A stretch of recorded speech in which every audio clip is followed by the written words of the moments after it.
Hi Marie, this is just a quick video just to step you through the process of how we go about doing the import.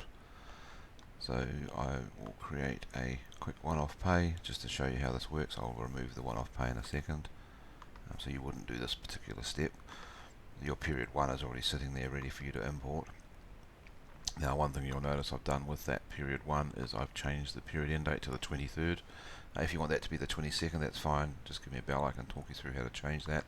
But if I go into period 1.1, so at the moment I have got an empty shell. Now I always just click in this menu just to refresh it so that we've got now basically employees sitting here with no data. I go to the data import button. Now before you do this, it's always a good idea to make sure all of your employees are set up in both systems with the same codes, and you'll see why in a second. I choose my file, open it, hit import. It'll sit there for a few seconds because it's obviously doing the import.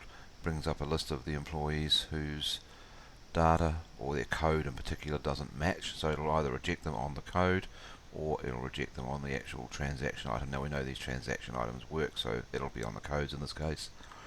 But if I come in here now, and there we can see Abby has got some contract hours. Interesting that Abby's got no pick, or maybe it's just a refresh. Let me just have a look here.